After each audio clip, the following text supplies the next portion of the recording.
চেষ্টা করেছি এগুলা মনোযোগ সহকারে শুনে নোট নেওয়ার জন্য। তা আমি মনে করি যে কাজ করার অনেক পয়েন্ট আপনারা আমাকে দিয়েছেন। তা আপনারা ইতিমধ্যে জানেন যে আসলে সরকারি সিস্টেম একটা নির্ধারিত পদ্ধতিতে বাস্তবায়িত হয়। আর সেই ক্ষেত্রে প্রত্যেকটা কাজ করার জন্য, এবং আপনারা খুব ভালো করেই জানেন যে এখানে যে ইস্যুগুলো নিয়ে এসেছেন প্রত্যেকটা কাজই কিন্তু তার এক একটা ডিপার্টমেন্ট আছে। এখন সেই ক্ষেত্রে জেলা প্রশাসক যেহেতু জেলার কোঅর্ডিনেটর, সবাইকে নিয়ে একটা সমন্বয় সভা করে, সেই হিসাবে হয়তো আপনারা বিষয়গুলা মনে করেন যে সেই কমিটির সভাপতি আবার জেলা প্রশাসক, সেই হিসাবে আপনারা উত্থাপন করেছেন এবং যথেষ্ট যুক্তি আছে এই ইস্যুগুলোর বিষয়ে, যে অনেক উন্নয়ন প্রকল্প কাজ শুরু করে হয় নাই, তারপরে আরও কিছু ইস্যু আছে, হাট বাজার যেগুলো রাস্তার উপরে মামলা মোকদ্দমার ইস্যু। তারপরে আপনার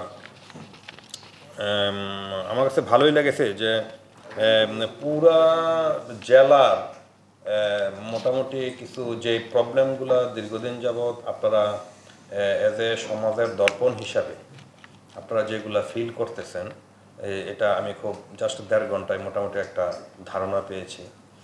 আরও হয়তো ভবিষ্যতে বিভিন্ন ফ্লোরে আলোচনা করলে আরও ডিটেলস আরও জানতে পারবো।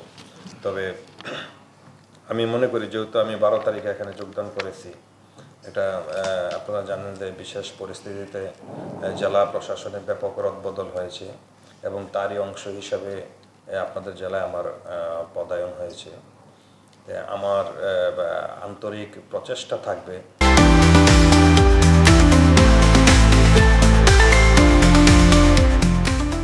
যেটা ইতিমধ্যে আপনাদের মধ্যে থেকেই একজন প্রেডিকশন করেছিলেন যে স্যার কি বলবেন এটা তো আমরা জানি, যথেষ্ট স্বচ্ছতার সহিত কাজ করব।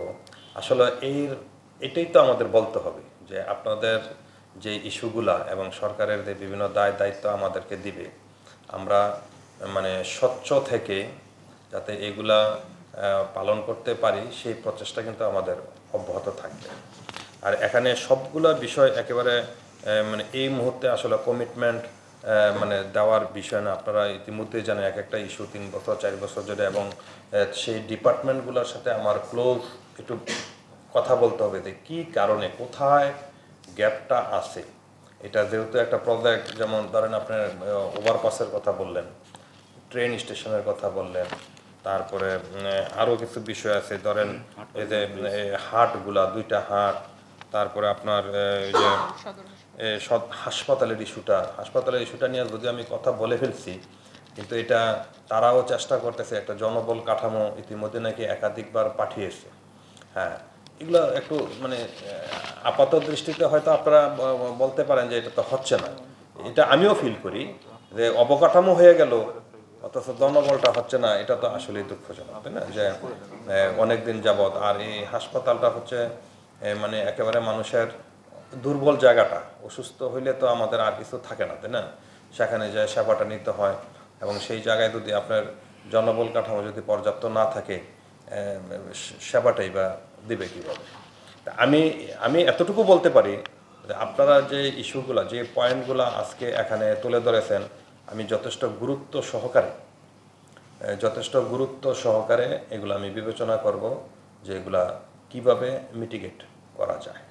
কারণ এর আগেও আমি সুধী সমাবেশ যে হয়েছিল, আমি সবগুলা পয়েন্ট নিয়েছি, টাইপ করেছি, 1 কপি অফিসে রাখছি, 1 কপি বাসায় রাখছি। সুযোগ পাইলেই দেখি। সব কাজ তো আর আমি হঠাৎ করে ফেলতে পারবো না, আর প্রত্যেকটা জিনিসের একটা মানে সিস্টেমেটিক্যালি করতে হবে। তবে এতটুকু যে আমি মাথায় জিনিসগুলা খুব সিনসিয়ারলি নিতে চাই, আমি মনে করি এইগুলোই আমার কাজ হবে, বুঝছেন? এতটুকু আমি বলি যে এইগুলাই কাজ হবে। কারণ একটা জিনিস, আপনারা দীর্ঘদিন আপনাদের নিজ জেলা সংবাদ সংগ্রহ করতে যাইয়া বিভিন্ন পয়েন্টে ঘুরে ঘুরে এই প্রবলেমগুলো আইডেন্টিফাই করেছেন, এবং আপনারা ফিল করেছেন যে আজকে যে মতবিনিময় সভা, সেখানে এর চেয়ে গুরুত্বপূর্ণ কিছু বলার নাই। হ্যাঁ, এই তো বিষয়টা, তাই না? যে আপনি ধরেন 2টা কথা বলছেন, ধরেন আপনি মনে করছেন যে এই 2টাই বলা উচিত, তাহলে আমার তো সেই গুরুত্বটা দিতে হবে এই পয়েন্টগুলোর উপরে। তা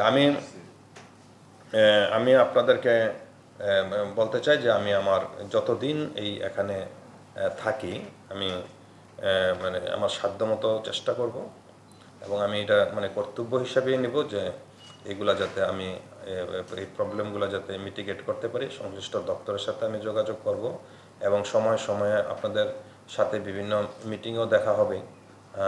আবার যে কোনো সময় যখন আপনার আসবেন বিভিন্ন কারণে আমার অফিসে, তখনও আপনারা এটার আপডেট নিতে পারবেন। অ্যাটলিস্ট যদি নাও পারি এটাও বলতে পারবো যে হ্যাঁ আমি তো এতটুকু পর্যন্ত করছি, পুরাটা এখনও সারি নাই, তাও তো একটা আপডেট, কথা ঠিক না?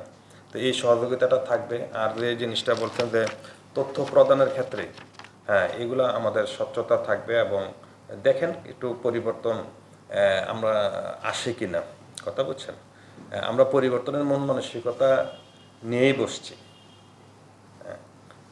অন্তত এতটুকু বলি যে নিয়ত আছে, হ্যাঁ নিয়ত আছে।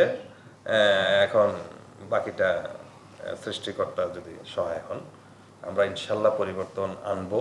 কারণ মানুষের, আমি সব জায়গায় তো একই বক্তব্য দিই। আমি জীবননগর উপজেলা গেছি, সদর উপজেলার কি বিরুলিয়া ইউনিয়ন পরিষদ ভিজিট করে আসছি, আমাদের ইভেন অফিসার্স ক্লাবের মিটিংয়ে বসছি, আমাদের স্টাফদের সাথে মিটিংয়ে বলছি। আমি শুধু বেসিক কথা একটাই বলি যে একটা কিন্তু পরিবর্তন কিন্তু দেখতে চায় মানুষ।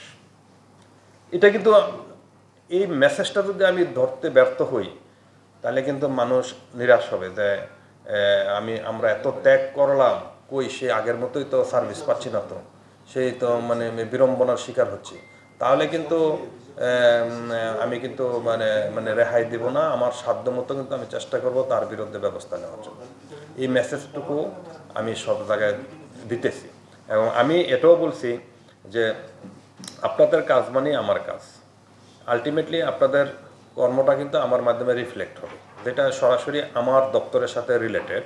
কারণ তখন বলবে যে জেলা প্রশাসক কি এগুলো দেখে না, তার স্টাফ কি, কথা ঠিক না? আমি এবং তাদের কাছে অনুরোধ এবং অনেকটা কঠোর ভাষা দুইটাই আমি বলেছি যে আমি প্রথম কথা হলো আমি স্বনির্বন্ধ অনুরোধ করব যাতে তার নিজ দায়িত্বটুকু সঠিকভাবে পালন করে, যেন একটা পরিবর্তনের আভাস মানুষ যেন বুঝতে পারে, এটা যাতে টের পায়, এতটুকু আচরণ করা। আর যদি সেটাতে ব্যর্থ হয় তাহলে আমার কঠোর রূপ তারা দেখবে। এই মেসেজটুকু আমার দেওয়া আছে। তো আর বেশি দেরি করব না, ইতিমধ্যে একটা অনেক ধৈর্য ধরে আপনারা বসেছেন। সবাইকে আবারও ধন্যবাদ জানিয়ে এখানে আজকে সভা শেষ করছি। আসসালামু আলাইকুম।